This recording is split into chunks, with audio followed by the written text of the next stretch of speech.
song shil ma se ke ka sai pui tu la li swam ning lu ro cha le lu toi ngai lo tu ka sai chan ber is one beauty na ta ka enani phật lệ tôi ngồi pu ber la li swa par par si en moya ani tu tak lo min ti tak tu lung min me tu ka lo na ber tu ka sarun par moi swa tu ani ka sai chan ber tu ani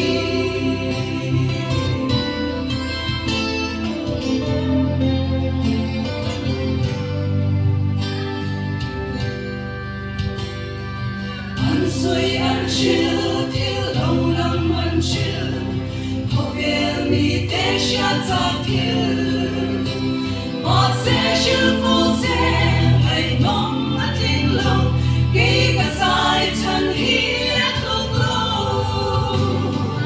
Ka sai chan ber ni suan ber ni La ta ka ber enani Phật lệ tôi ngồi pu ber la li swa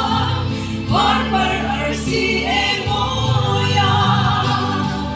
ali tu tak lo min ti tak tu lung in me tu ka lo na ber tu ka sarun par moi swa tu ali ka sai chan ber tu ali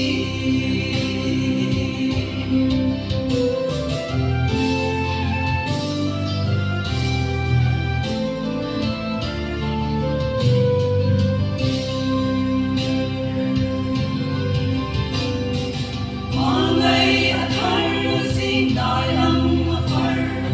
sing chiang ko parang a far I swam den lu ber kan ta lo na ber te kher lo ma pe lo na ber ka sai chan ber I swan ber ni la ta ka ke enani Phật lệ tôi ngồi pu ber la li swa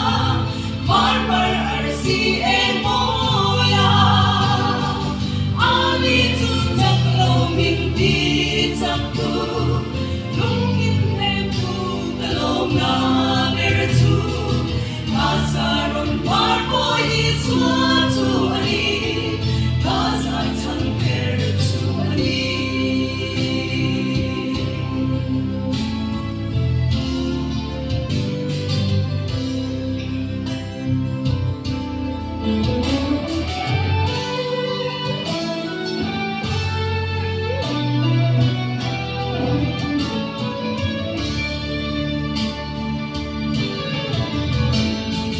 Kumpo sei se